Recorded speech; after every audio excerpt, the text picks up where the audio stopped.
Ассалаумағалейкум, құрметті қазақ елі, құрметті менің оқырмандарым.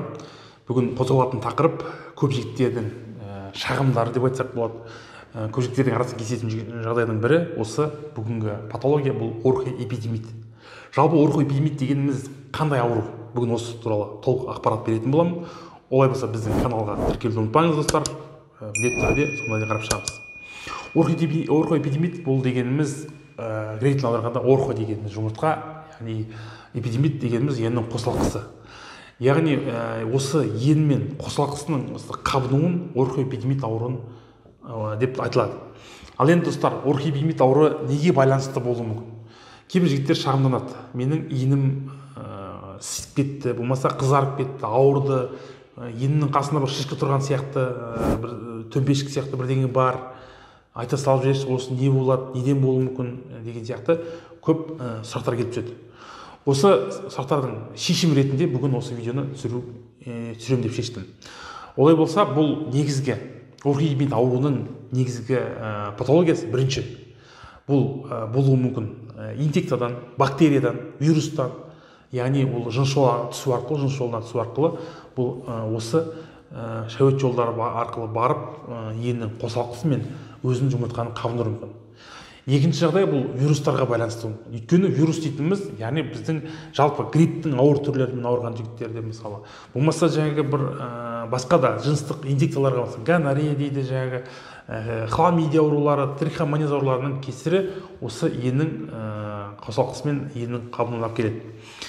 Мен бір осы өзімнің практикамда бір болған жағдаймен бөлісіп кетсем, бір жас 30-дан асқан жігіт осы бірінші ковид кезінде, яғни коронавирус кезінде үйде жатқан 2 апта бойы ол осы дене қызуының көтерілуі, сонымен қатар осы вирустың өшуіне байланысты үйде жатқан кезде осы 1 аптадан кейін ені ісіп кеткен.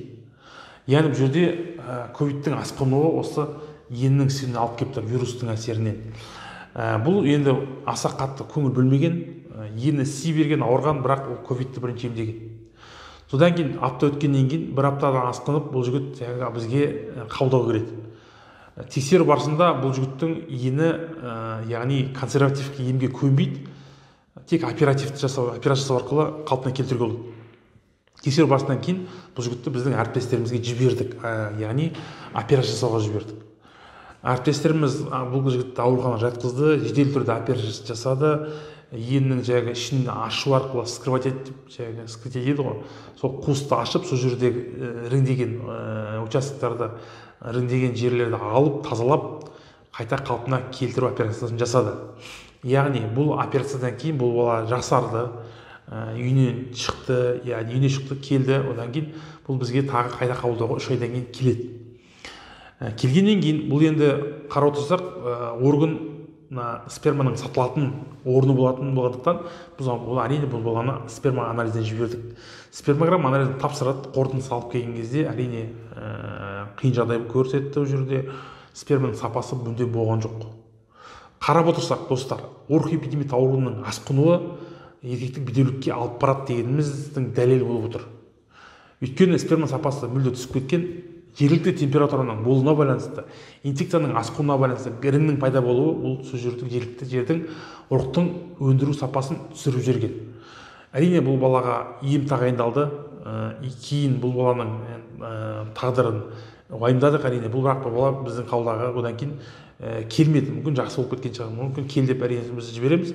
Біздің енді арамызда бар ғой, қазақтар жақсы болып кетсе бұл келмейді дәрігерге. Әрине бұл жағдайлардың көбісі кездесетін жайттар. Тағы да бір жағдай болған, біздің мынау қабылдау кезінде бір пациентіміз айтқан, бұрын мысалы подросток кезінде осы жағдай болған, менде сіңген, кейін жүре үйленеді, үйленгеннен кейін бала жоқ. Тексеру барысында бұл балада азоспермия кездескен. Неге байланысты деп қарасақ, әрине бұл жұмыртқаның сол кездегі қабынуы ұрықтың сапасын түсіріп жіберген. Бұл жерде не айта кету керек? Осы орхоэпидемиттің негізгі қабынулары, ауруларының көп асқынулары негізінен бұл еркектің турбасының, яғни ұрық жүретін каналдың бойын жабысып бауырына алып келуі мүмкін, спайкаға алып келуі мүмкін. Сол себепті ұрық орны уақытылы жүру, ұрықтың жаңағы жүру, қозғалу сапасы, болмаса көлемі, болмаса жаңағы мынау тірі болуы төмендеп кетуі мүмкін, мүлде түсіп кетуі мүмкін. Оның көп жағдайларда алып келетін асқынулар осы болып келеді. Ал енді травмадан кейін болып жатады. Ол қалай? Мысалы бір айтады доп тиді. Болмаса бір аяқпен ойнап жүріп аяқтың ұшы тиіп кетті мысалы. Сол жағдайда мысалы жұмыртқасы ісіп кетті, қабынды. Ол кезде қалай болады? Әрине травманың да кесірі осы орхидке әкелуі мүмкін. Яғни посттравматический орхидоэпидемия деп жатамыз. Мынау травманың кесірінен сол жердегі тіннің зақымдануы болғаннан кейін ол жерде қабыну процесі жергілікті жүруі мүмкін. Оның да әсері осы жағдайға алып келеді. Ал енді көп жағдайларда тағы да айта кету керек, бұл орхидоэпидемиттің асқынуларда кей жағдайларда гидроцелия алып келеді. Гидроцелия дегеніміз яғни сол қуыстағы сұйықтықтың пайда болып кетуі. Яғни еннің бойында сұйықтық пайда болады. Ондай жағдайларда кездеседі. Ер балалар арасында жүрген жігіттер бар гидроцелия. Өйткені гидроцелия су болғаннан кейін адамды аса қатты мазаламауы мүмкін, ауырмауы мүмкін. Сол мақсатта көп жүре береді. Ал енді орхид кезінде ол міндетті түрде дәрігерге жүгіну керек. Өйткені бұның асқынуы ары қарай мысалы жұмыртқадан айырылып қалу қаупі бар.